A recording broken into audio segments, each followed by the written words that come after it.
Yang saya hormati Bapak Ibu Guru peserta destinasi. Insya Allah kita 1 jam ke depan akan menyimak destinasi dari rekan kita yaitu Ibu Rimaya. Adapun susunan acaranya, pertama pembukaan, yang kedua pemaparan materi budaya positif, yang ketiganya tanya jawab ataupun nanti mungkin ada tambahan. Yang terakhir penutup. Baik, kita awali acara ini dengan bersama-sama membacakan basmalah.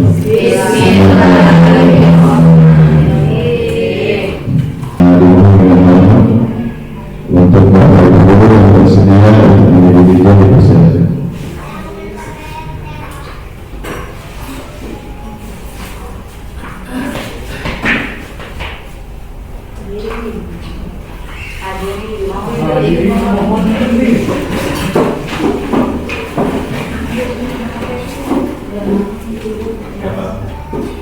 Hiduplah Indonesia Raya untuk 2.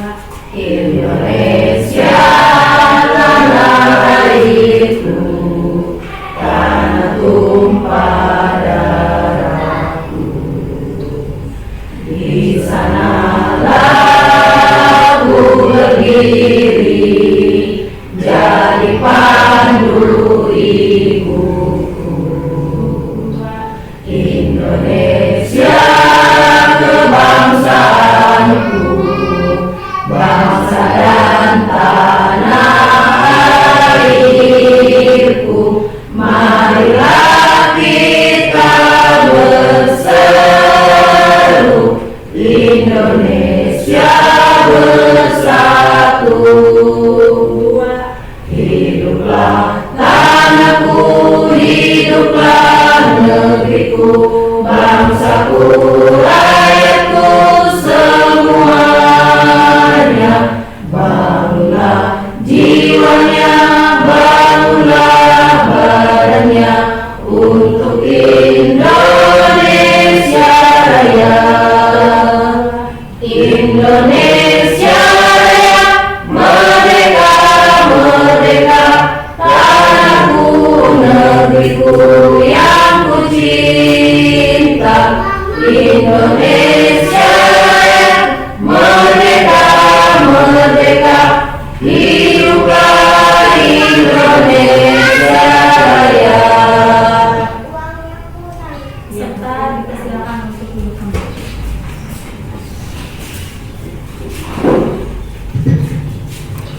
Terima kasih. Untuk selanjutnya yaitu pemaparan materi budaya positif oleh Ibu Nek Maria SPD, CGP Angkatan 9 dari SD Divisi Kabupaten Malang Provinsi Banten. Padanya kami persilakan. Terima kasih Pak Dek.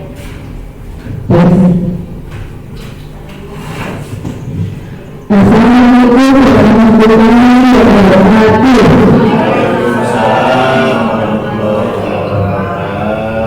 Alhamdulillah, masih semangat ya? Alhamdulillah, bersyukur kepada Allah Subhanahu wa Ta'ala yang telah memberikan rahmat-Nya kepada kita semua sehingga kita bisa berkumpul di sini dalam acara destinasi aksinya melalui satu kita. Saya kita cuma para lingkungan yang besar bagi kita memohon seluruh orang Indonesia, para sahabatnya, keluarganya, dan kita selaku umatnya sampai hari ini. Amin. Terima kasih Bapak Ibu yang sudah meluangkan waktunya untuk dapat berkumpul di sini. Barang-barang ya. Sehat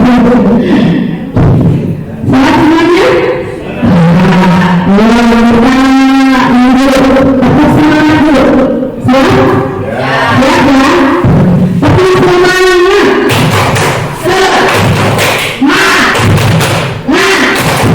Semangat, yes.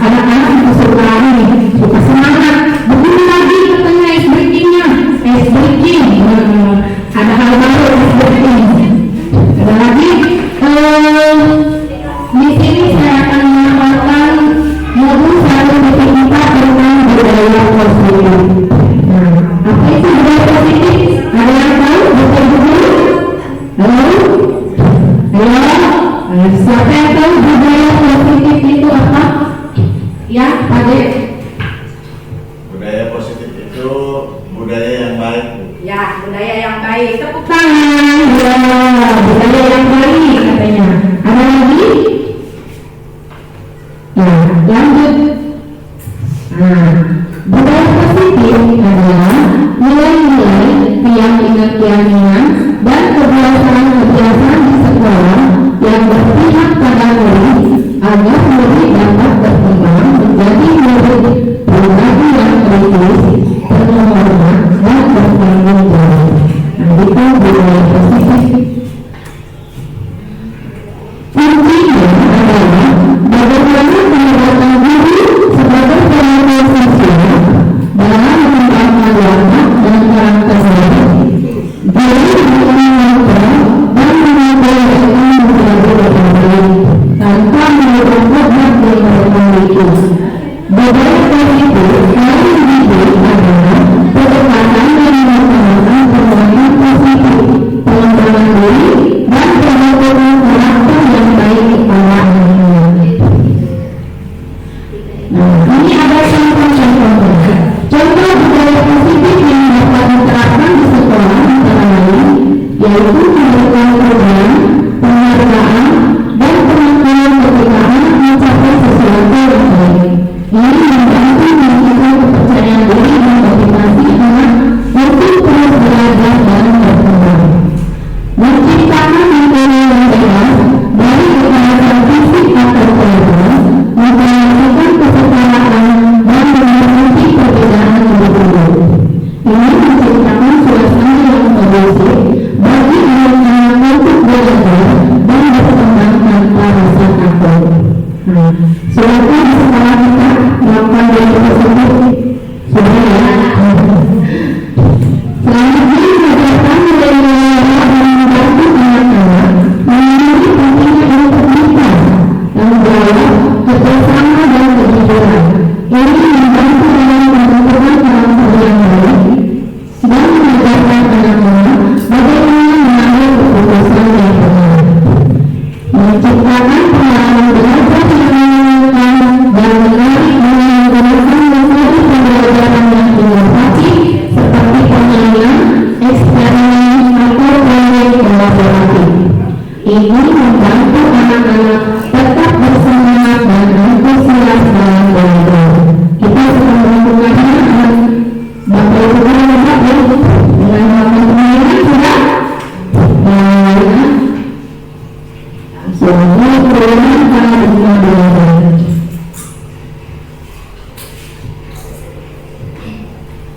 Disiplin positif. Yang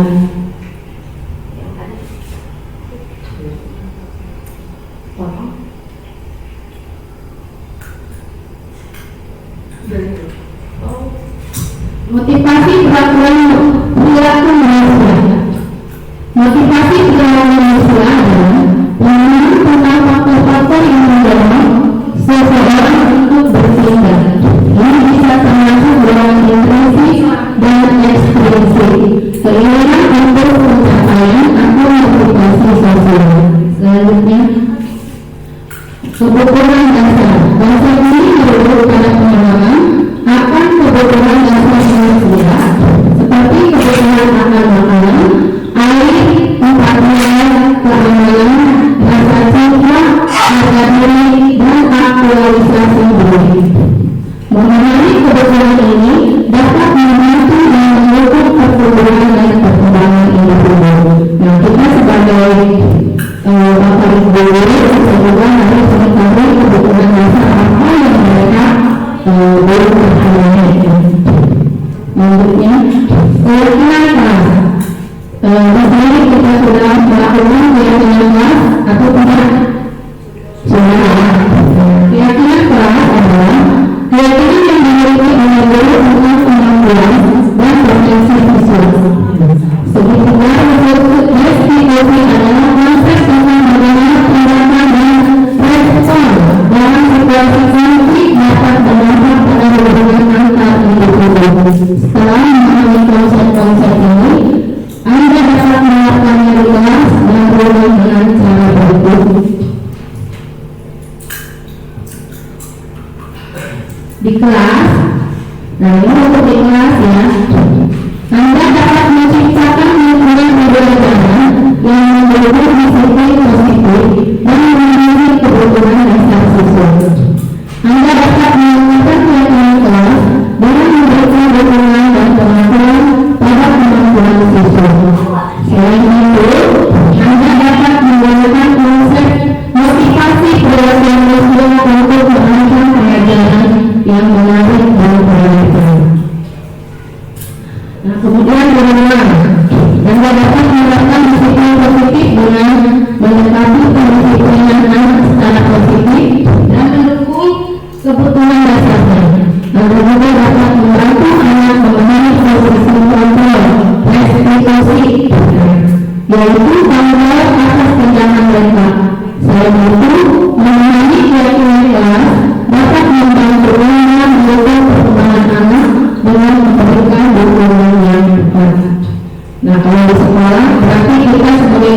harus berkolaborasi dengan orang tua juga.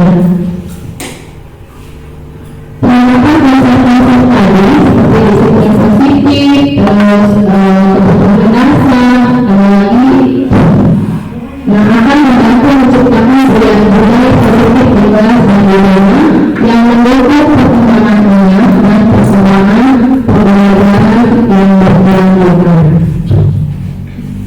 Perubahan paradigma belajar merupakan suatu hal yang penting untuk dipahami dalam dunia pendidikan. Konsep ini menggunakan bahwa perbedaan tidak hanya tentang mengisi pengetahuan, tetapi juga pengembangan, pengalaman, keterampilan dan karakter. Dalam hal ini, fokus utama dari belajar adalah belajar untuk pemahaman seumur hidup, bukan belajar untuk ujian.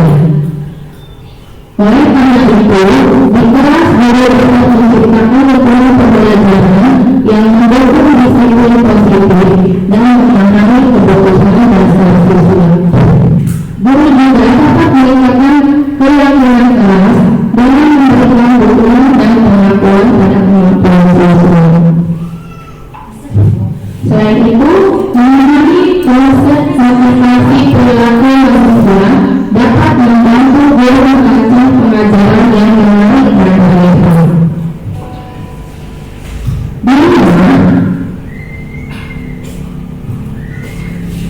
Orang tua dapat menerapkan disiplin positif dengan mendekati pendisiplinan anak secara positif dan menimbulkan kepercayaan dasarnya. Orang tua dapat membantu anak memahami posisi kontrol institusi, yaitu tanggung jawab atas tindakan mereka.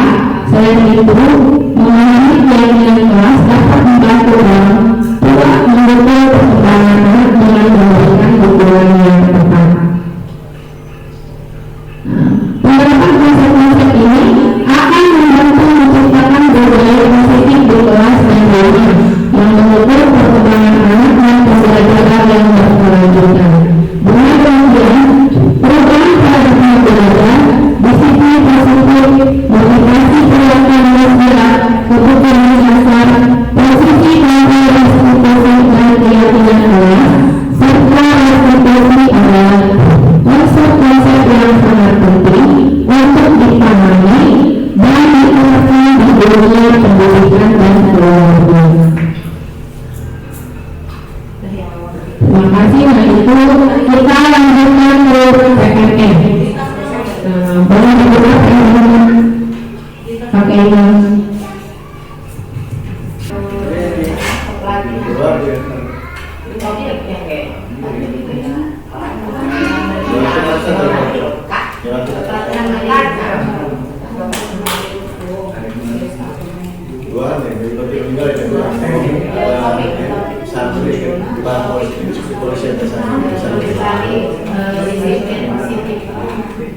ininya apa Bu? Di pelatihan di mana? Sudah PNS Disiplin positif. di Silakan dibuka, dipaksa dulu nanti biasanya. di materi ya. Latihan mandiri. Latihan mandiri. Buka PMMI. Pelatihan mandiri. Dibuka aja itunya videonya. Yang dipaksa dulu masih terbiasa. Latihan mandiri terus apa Bu? Lainnya guru latihan mandiri terus buka topik guru SD. Oh iya, Nah, terus disiplin positif. disiplin positif. Assalamualaikum. Jawabnya Oh iya, ada. pakai dot. Disiplin positif. Belajar. Boleh memaksa? Boleh dibuka aja. The Bluetooth device is connected successfully. Iya.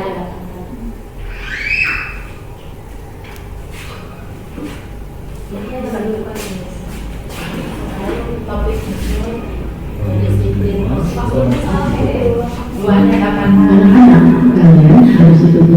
sama ibu ya. Ini kan gampang, jadi itu nggak bisa. Pernahkah ibu dan bapak guru waktu kecil dulu mengalami dipaksa untuk melakukan satu aktivitas? Atau mungkin sebagai guru dan orang tua pernah memaksa anak atau diri kita?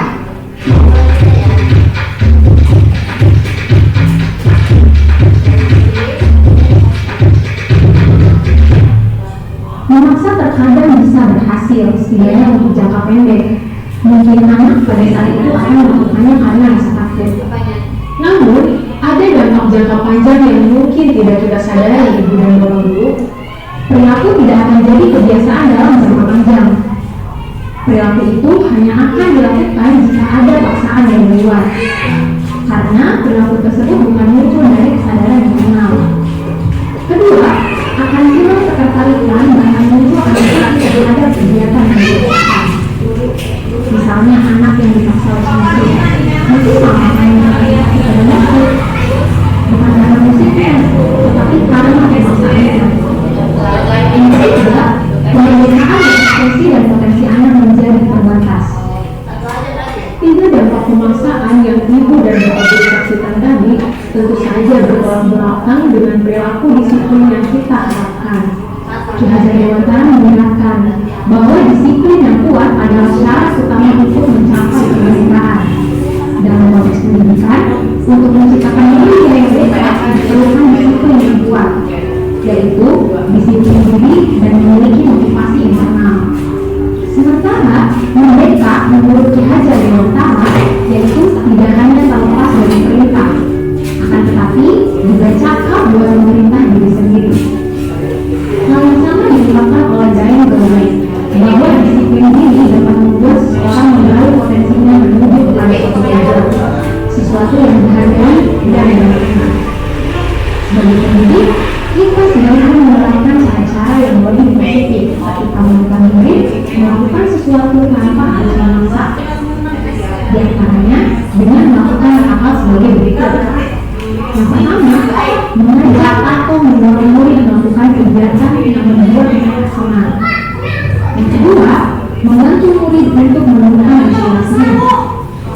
Dan yang ketiga, membuka ruang dialog dengan murid. Nah, ibu dan bapak guru, sekarang mari kita refleksikan bersama. Apakah kita cenderung memaksa murid untuk patuh mengerjakan sesuatu?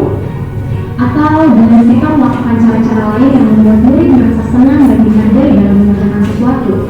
Bagaimana rasanya ketika melakukan sesuatu tanpa dipaksa? Lalu, cara seperti apa yang ingin ibu dan bapak guru praktikkan di kelas? Selamat belajar ibu dan bapak guru hebat. Salam dan bahagia.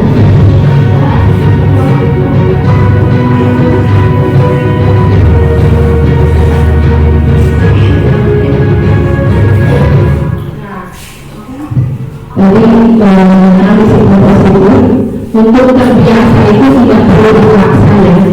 Jadi karena kebiasaan dulu. Jadi ada prosesi dipaksa dulu nanti terbiasa. Jadi seperti itu. Nah kita lanjut ke selanjutnya. Motivasi perilaku dengan proses sakit atau gangguan.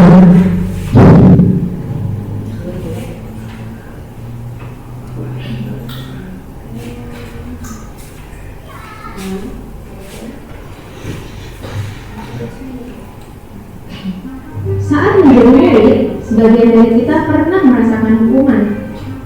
Hukuman berlalu dari lapangan, berdiri di depan kelas, dicap sebagai pemalas, diajarkan tidak bisa menjawab soal-soal, dan lain sebagainya.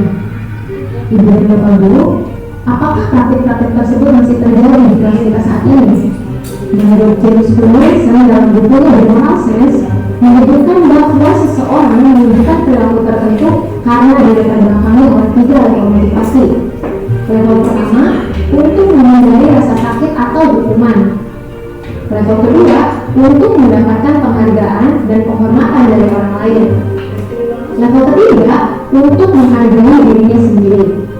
Ketiga level alasan tersebut menunjukkan motivasi kita dalam berperilaku. Pada episode ini, kita akan membahas motivasi perilaku level pertama, yaitu menghindari rasa sakit atau hukuman.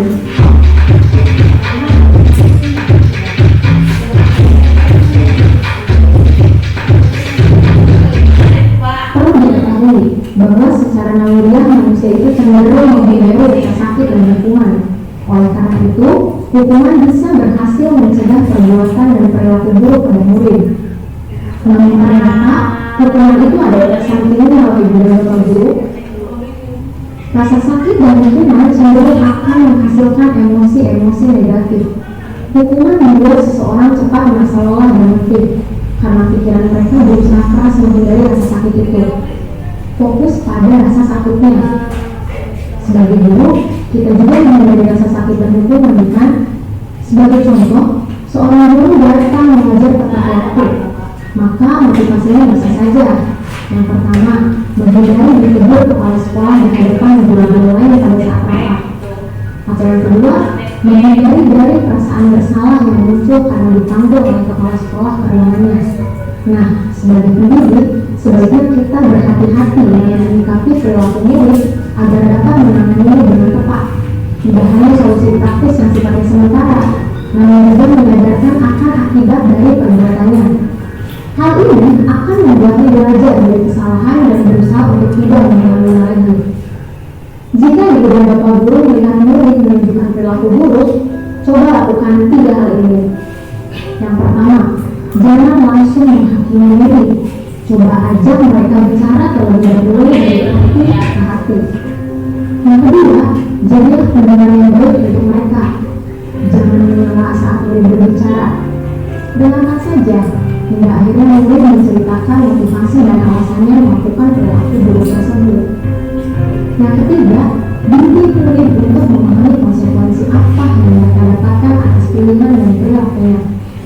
Murid akan sadar dengan sendirinya tanpa tidak perlu mendapatkan hukuman dan rasa sakit. Ibu dan bapak guru, mari kita refleksikan bersama. Apakah kita sudah menyikapi perilaku murid dengan tepat? Apakah kita memahami perilaku yang ditunjukkannya? Lalu, apa yang bisa kita lakukan agar dapat mengidentifikasi perilaku yang ditunjukkan oleh murid? Selamat belajar ibu dan bapak guru hebat. Salam dan bahagia.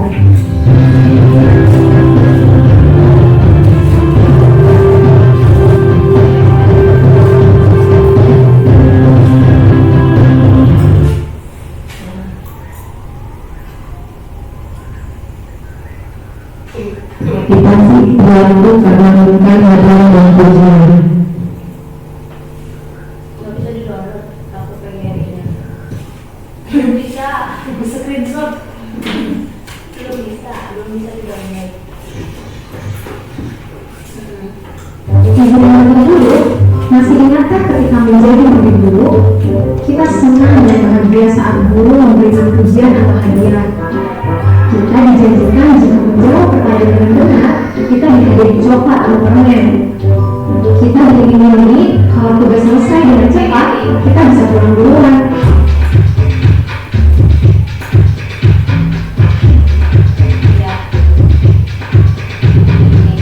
Terkadang kita memberikan hadiah atau pujian pada murid supaya mereka termotivasi dan semangat, supaya mereka rajin dan giat.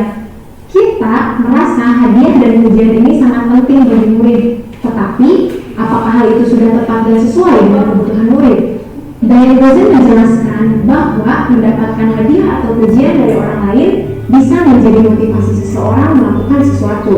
Gozen mengkategorikan ini sebagai motivasi perilaku murid level kedua, yaitu mendapatkan hadiah atau pujian. Di video sebelumnya sudah kita bahas motivasi perilaku murid di level pertama, yaitu menghindari rasa sakit atau hukuman. Pujian dan iming-iming hadiah bisa mempengaruhi perilaku murid. Murid akan menjadi rajin mengerjakan tugas dari guru, bahkan saling berkompetisi untuk mengerjakan tugas sebaik mungkin. Namun, perilaku ini berdekat dengan rasa kecewa. Jika energi yang sudah dikerahkan tidak berbalas sesuai dengan janji dia, maka akan muncul rasa kesal, marah, dan bahkan rasa tidak dihargai. Ini karena hadiah dan pujian adalah motivasi yang datang dari luar diri mereka, atau disebut motivasi eksternal.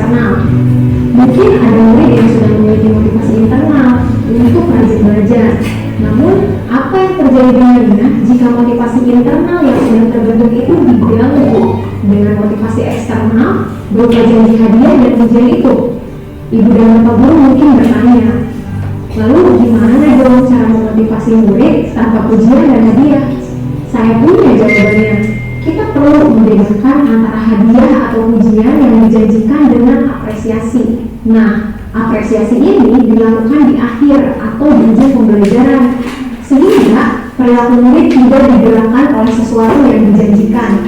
Dan tugas kita adalah mengidentifikasi motivasi perilaku murid, supaya kita bisa menstimulasi munculnya motivasi internal dari diri sendiri. Oke, mulai sekarang pergunakan pujian dan hadiah secara bijak ya ibu dan bapak guru. Hindari menjanjikan dan mengiming-imingi. Apresiasilah secukupnya capaian mereka dan cobalah lebih dekat dengan murid. Pahami motivasi internal yang dimiliki mereka. Setiap murid bisa jadi memiliki motivasi internal yang unik dan berbeda dari murid yang lain. Tunjukkan dan pupuk motivasi internalnya. Ini yang paling penting. Ibu dan bapak guru, mari kita renungkan lagi. Apakah kita sebagai pendidik sudah mengidentifikasi motivasi perilaku yang ditunjukkan murid dengan tepat? Apa yang bisa kita lakukan untuk dapat mengidentifikasi motivasi perilaku murid agar kita dapat membantunya menemukan motivasi internal dalam belajarnya? Selamat belajar ibu dan bapak guru hebat. Salam dan bahagia.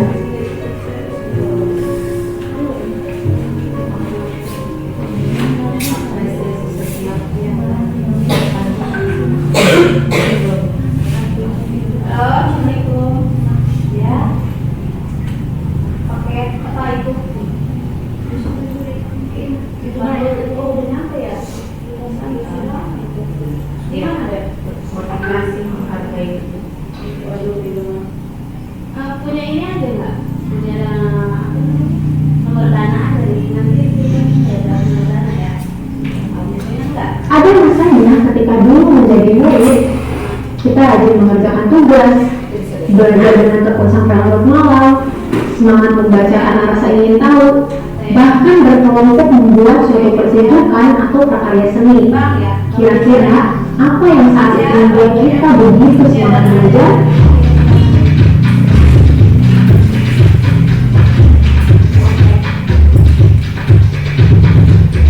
Sekarang mari kita tanyakan dengan sungguh-sungguh pada diri kita masing-masing. Apa yang memotivasi kita menonton video ini? Pertanyaan yang sama bisa kita ajukan untuk murid-murid kita. Apa yang membuat mereka belajar di kelas? Jawabannya tidak jauh dari dua level yang telah kita bahas juga di video sebelumnya. Mungkin karena takut mendapatkan hukuman, mungkin ingin mendapat pujian atau hadiah, atau karena menghargai diri mereka sendiri dan menerapkan nilai-nilai kebajikan yang mereka percaya. Nah, sekarang kita akan bahas level yang ketiga. Menurut James Clear Wilson dalam bukunya The Moral Sense, dua level motivasi sebelumnya adalah motivasi eksternal. Sedangkan motivasi karena menghargai diri sendiri merupakan motivasi internal. Motivasi internal adalah dorongan kuat yang muncul dari dalam diri untuk mencapai tujuan yang kita inginkan. Dale Donald punya teori yang menarik tentang konsep diri. Ketika seseorang berperilaku dengan motivasi untuk menghargai dirinya, ini akan memperkuat konsep diri tersebut.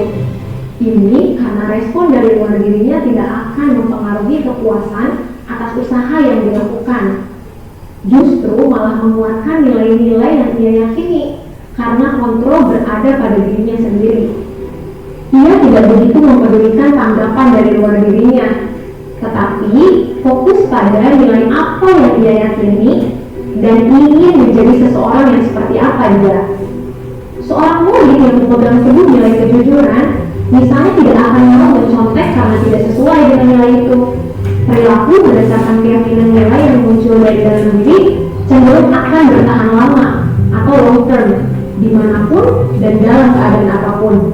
Sebagai pendidik, penting kita sadari bahwa motivasi internal akan membawa manfaat dan membantu pengembangan potensi murid.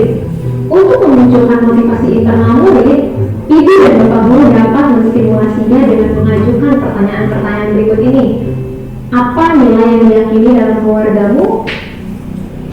Nilai baik apa yang kamu percayai? Apa respon dari luar jika kamu berperilaku berdasarkan nilai-nilai yang kamu percayai?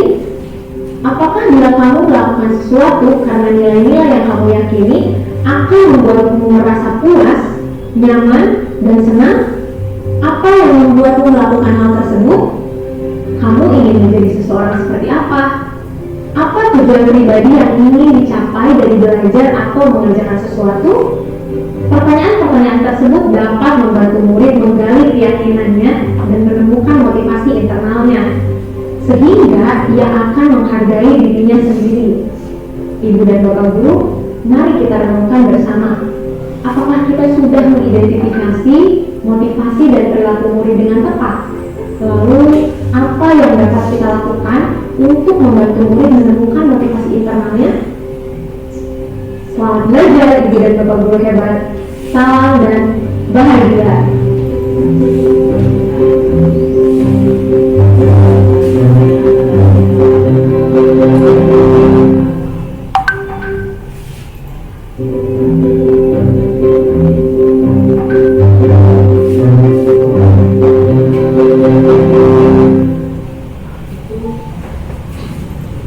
Disiplin positif ya. Lanjut. Balik aja.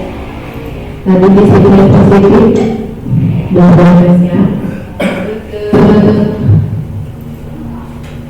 Lanjut ke restitusi dan tadi kasih masih di topik dan disiplin positif terus menghubung. Itu berarti disiplin positif yang paling. Nah itu mengulang restitusi.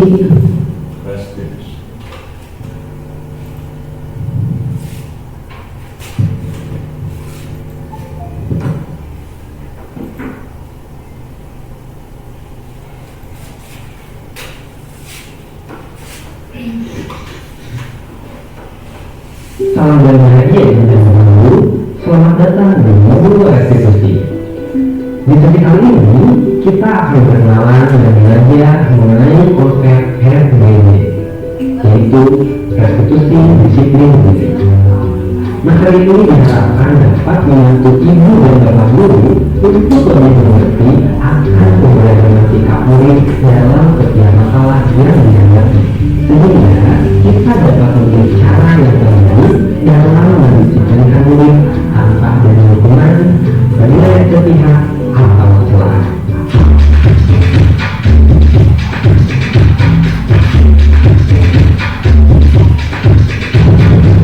Ibu dan bapak guru, yuk kita melihat kembali beberapa metode pendisiplinan yang pernah kita lakukan. Apakah kita pernah menggunakan model ekstra? Atau kita menggunakan model mengambil dan mengurangi hal yang mereka kenal? Terkadang sebagai guru kita melakukan beberapa model pendisiplinan dengan harapan murid tidak akan mengulangi lagi kesalahan yang sama. Pada kenyataannya, beberapa murid kembali melakukan hal yang sama. Kita pun menjadi jengkel, tetapi kita tetap mengulang model pendisiplinan yang sama. Pada akhirnya, kita merasa tidak berhasil dalam mendidik.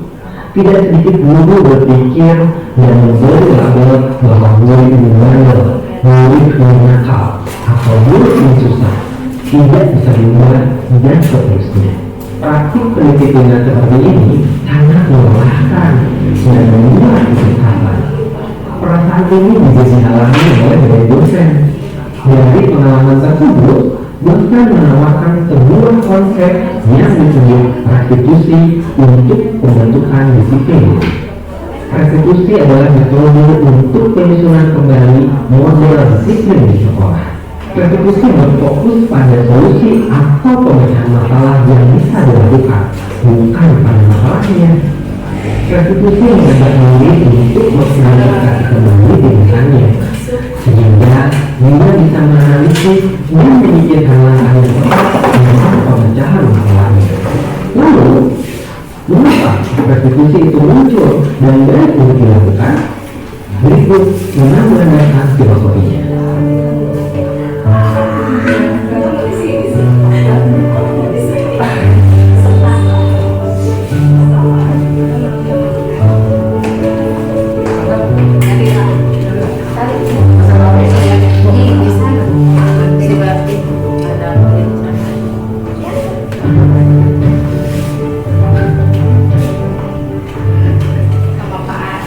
Setelah kita pahami arti dan menambahkan filosofi tadi, mari kita mulai mempraktikannya melalui langkah-langkah berikut.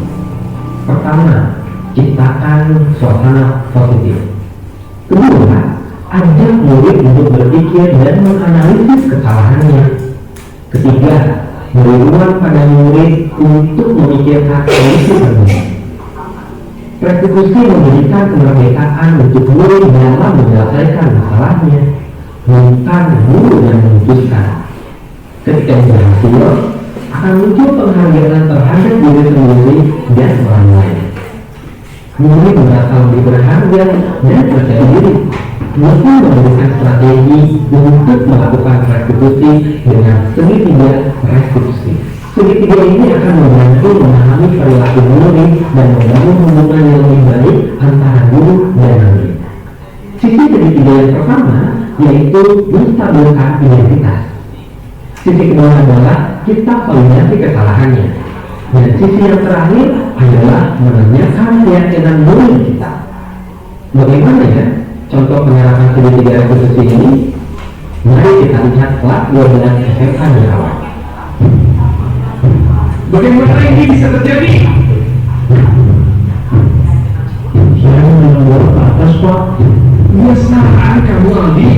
Sudah Bapak bilang tidak boleh main bola di dalam kelas. Selalu saja kamu. Sudah begini apa yang bisa kamu lakukan? Tidak bisa apa-apa kan? Maaf, Pak. Sudah, jangan ulangi lagi. Dari ilustrasi tadi, apakah ada solusi untuk atapnya agar bisa ditemukan? Aldi tidak diajak untuk menguraikan masalah dan solusi pemecahannya. Aldi hanya diminta maaf. Mari kita ulangi lagi ilustrasinya. Tetapi kali ini Pak Anwar menggunakan kalimat yang positif, pertanyaan terbuka, dan memberikan ruang untuk Aldi dalam menyelesaikan masalahnya. Berikut ilustrasinya. Bagaimana ini bisa terjadi? Saya main bola ke atas, Pak. Kenapa kamu main bola di kelas, Aldi? Saya bosan, Pak. Tapi sekarang balik-baliknya jadi bola dan rusak.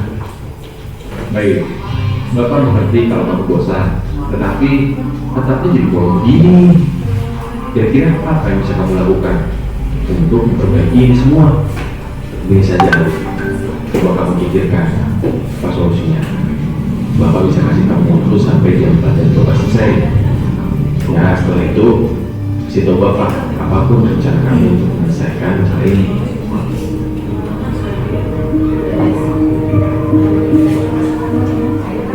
Maaf, Pak. Sepertinya saya harus menggunakan kickback. Tapi saya takut dengan orang tua, Pak. Saya juga tidak punya uang dan tidak tahu caranya. Baik, terima kasih atas idenya, Aldi. Ini saja, Bapak bisa bantu kamu bicara dengan orang tua kamu untuk menceritakan masalah ini dan juga masalah uang. Lalu kamu bisa ke Mang Acim untuk meminta tolong membantu memperbaiki atap kelas. Apakah itu membantu? Ya, Pak. Terima kasih. Di ilustrasi kedua tadi, Pak Anwar menggunakan kalimat konstruktif yang berfokus pada solusi dan memberikan bantuan sesuai dengan tugas dan tanggung jawabnya sebagai guru. Terlihat juga perbedaan dari intonasi suara dari kedua ilustrasi tadi, sehingga Aldi tidak terbebani, terhakimi, dan terpojok. Aldi menjadi lebih terbuka untuk berpikir dan memikirkan solusi daripada berfokus pada masalah. Pak Anwar membantu Aldi melakukan proses restitusi. Penerapan segitiga restitusi sudah dilakukan Pak Anwar pada ilustrasi kedua. Dia bersikap tenang saat bertanya, lalu menanyakan alasan dibalik perilakuannya. Dan mendidik Aldi untuk memperbaiki masalahnya. Dengan ini, segitiga restitusi sudah berjalan dengan baik. Bagaimana proses detail dari pelaksanaan segitiga restitusi? Kita akan bahas pada materi selanjutnya. Ibu dan bapak sekalian, mari kita refleksikan lagi tentang proses dan model disiplin yang sudah kita lakukan selama ini. Bagaimana proses disiplin yang sudah kita terapkan? Apakah sudah sesuai dengan konsep restitusi? Jika belum, apa yang bisa kita perbaiki agar proses restitusi bisa kita terapkan di sekolah? Mari kita evaluasi kembali metode disiplin kita. Jangan lupa bahwa restitusi ini membutuhkan proses dan waktu. Jangan menyerah ya. Selamat belajar. Salam dan bahagia. Ibu dan kamu.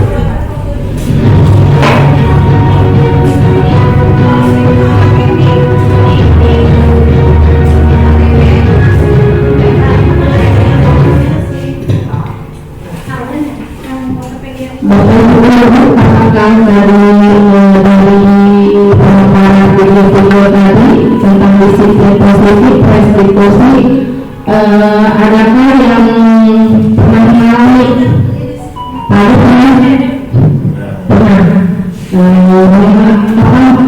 Mengadakan pembelajaran restitusi dengan anak atau siswa?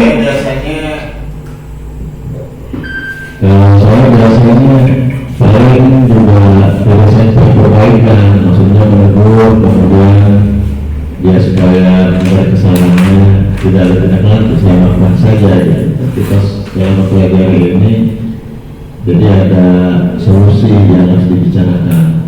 Ya mudah-mudahan ini ada pengetahuan baru, nanti akan saya coba pelajari lagi. Seperti kemarin ya Pak ya.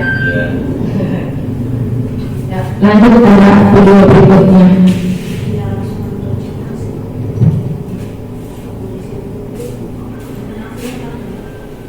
Stabilkan identitas. Salam dan bahagia, ibu dan bapak guru. Pada modul sebelumnya, kita telah mengenal konsep restitusi untuk membangun disiplin positif di sekolah-sekolah kita.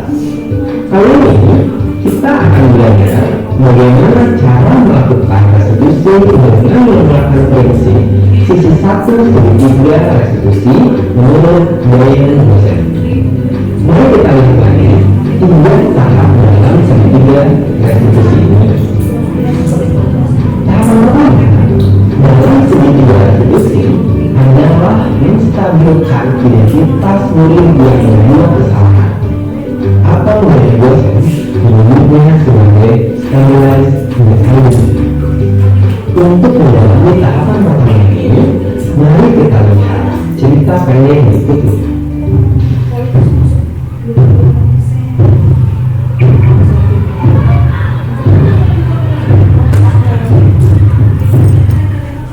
Maaf Pak, saya tadi ada Kasman. Saya semua ikut main. Mana Kasman? Kenapa? Kamu juga ikut-ikutan dia. Nakal sekali sampai kelas sebelum begini. Saya sekolah mau main lagi atau mau belajar ya?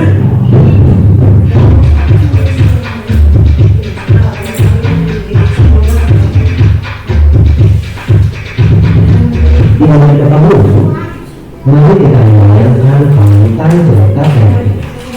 Kira-kira menurut ibu dan bapak guru, pamitan apa yang akan terjadi setelah Pak Rustam mengeluarkan kalimat terus amat tadi?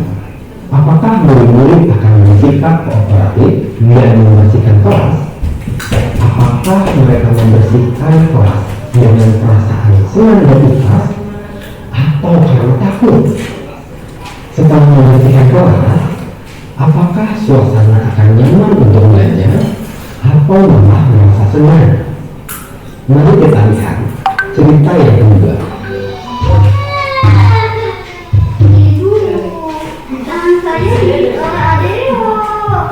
Bu, tapi Roger ngambil bekal saya, Bu. Dia yang salah. Tapi sakit, Bu. Nih, ada bekas giginya merah lagi. Sakit, Bu. Adil, udah baik tidak boleh begitu mah. Kenapa kamu begitu mah? Anak pintar tidak bisa begitu ah. Sebagai hukuman, kamu berdiri di pojok kelas sampai semua teman selesai makan. Ya? Menurut itu berbahaya dunia, bagaimana wanita semula ini akankah ada yang merasa sedih dan gagal karena mendukung minat teman sekelas? Apakah Adeo akan memilikinya dan memilih untuk berhenti menyakiti temannya? Setelah kejadian ini, bisakah Adeo merasa nyaman dan senang di kelas? Akankah Noce belajar soal empati? Nah, ibu dan bapak guru, mari kita simak dua cerita tadi dengan versi yang lain. Halo, selamat pagi semuanya. Maaf Pak, saya tadi diajak Asman, semua ikut main. Waktu sekolah dulu, Bapak juga senang sekali bermain dengan teman-teman, apalagi bermain air.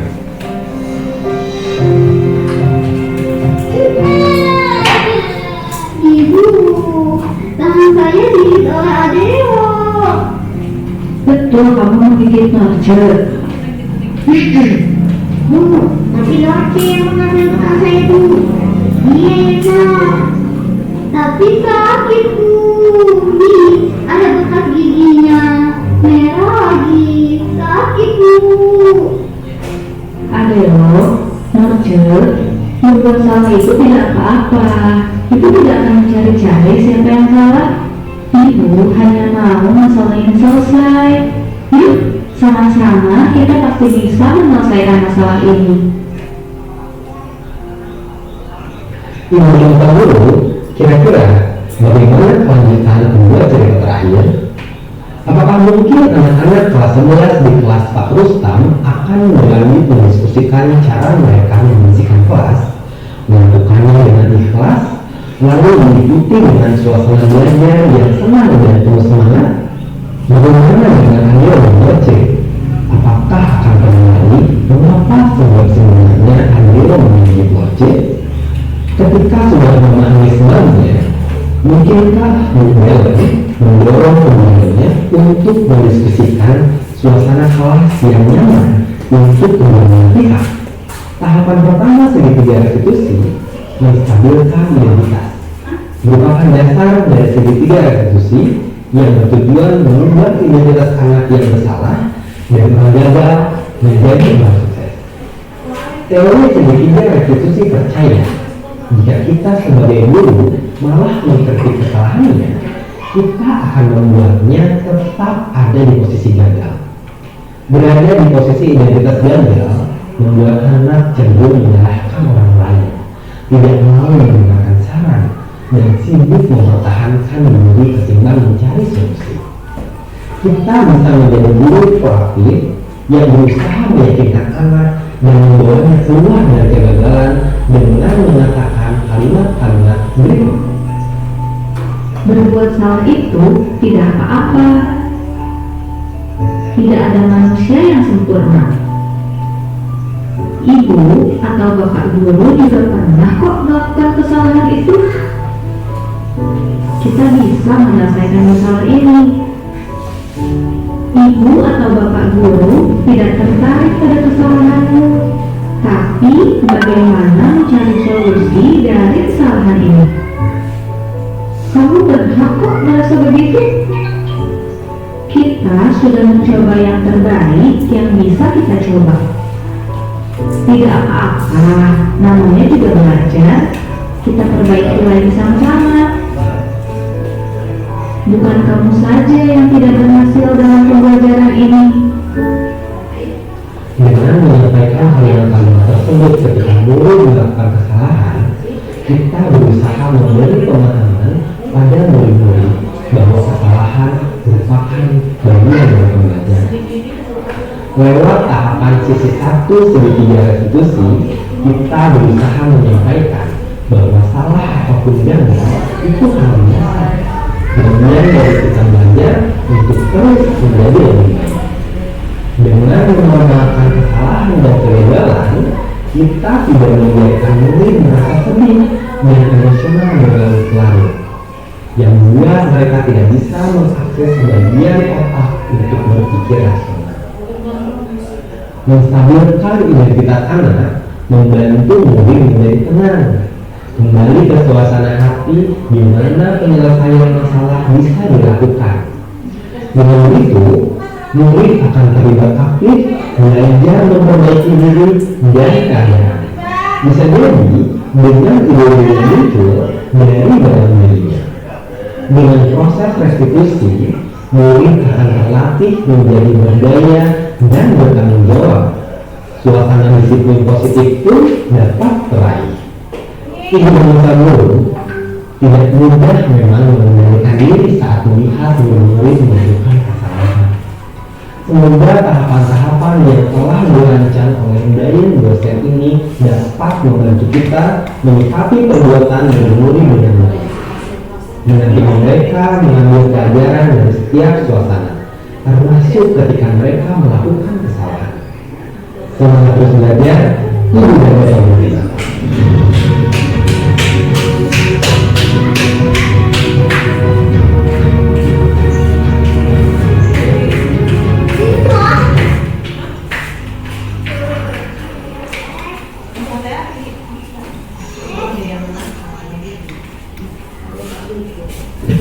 Terima kasih Bapak Ibu tadi sudah menyaksikan beberapa video dari CNN dan mudah-mudahan sangat berguna untuk kita semua sebagai guru khususnya dan kita bisa terapkan kepada murid-murid kita sehingga bermanfaat untuk kita semuanya dan menjadikan anak-anak yang bahagia.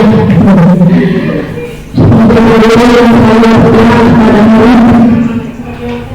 Mungkin sampai di sini pemaparan yang bisa saya sampaikan. Mengapa ditutup atau langsung? Ada yang bertanya? Atau refleksi? Terima kasih.